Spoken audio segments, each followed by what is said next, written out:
The self of the elements or beings is the body of Brahman. This is the notion of the cosmic person. Just as I can direct my consciousness to my limbs, to my head and whatever, the cosmic person directs their attention to everything in the universe, whether it's me, you, all other beings, animals, inanimate objects, trees, clouds.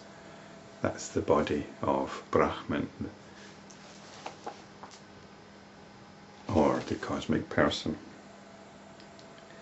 That concept alone is now seen as a notion or imagination. The cosmic subtle body appears to be on account of the rising of this notion. It's quite important to realize that there's no difference between this cosmic person and ourself.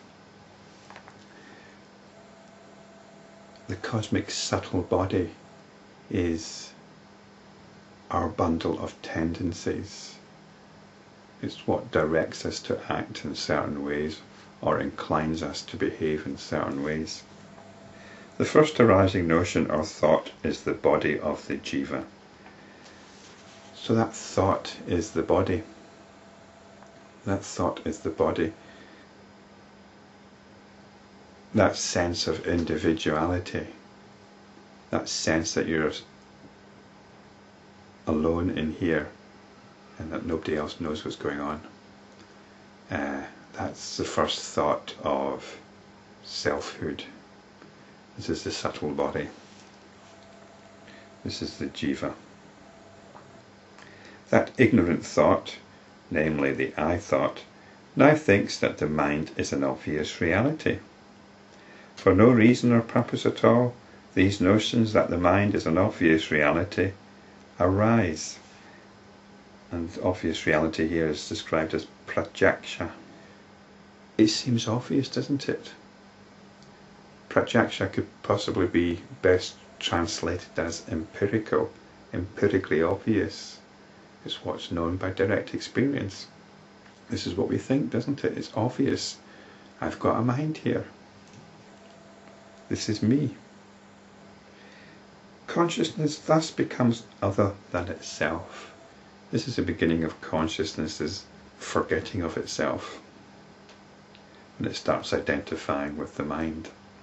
What is called obvious reality now, the body, etc., is an obvious unreality. And this is what we're up against. We so strongly believe in our notions of me in a body, that we can't take on board any argument to the contrary. Whether you believe you're no more than a physical body, or whether you believe that you're an insubstantial mind somehow inhabiting a physical body. We've never found out how that works, so the basic assumption must be wrong. But whether you believe one or the other, this is the reality.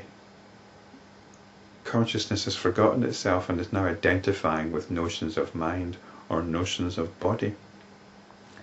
And it all goes downhill from there.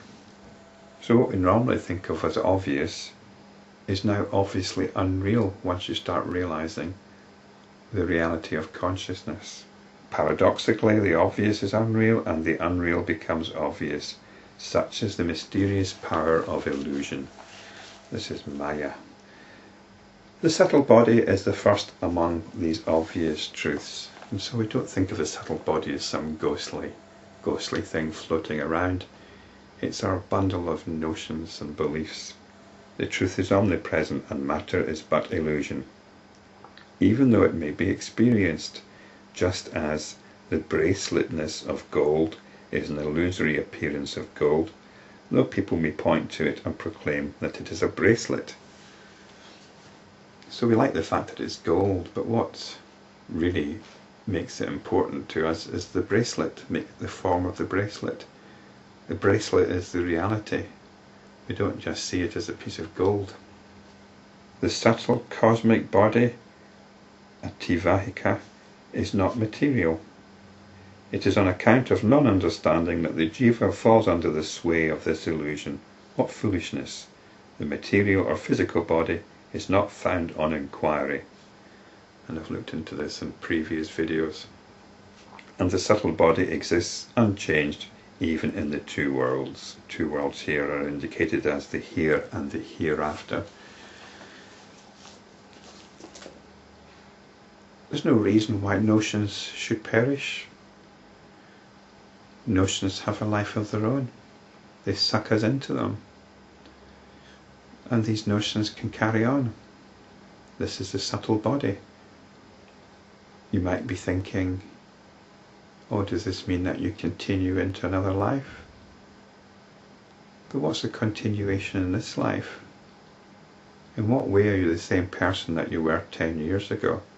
Just because you can perhaps map some continuity in space and time.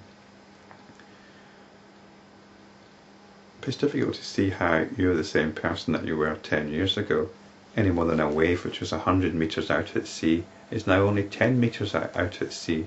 Is it the same wave? None of the physical components are the same. And yet it's the forces which gave rise to that wave which are being transmitted. But physically it's completely different. So these notions could be like forces. These are the forces. They're nothing to do with you as a person, but they can carry on just as your physical atoms get recycled from millennium to millennium. Your physical atoms have been around since near the beginning of the universe. They get recycled, and your notions get recycled as well. It's happening all the time, even before you die.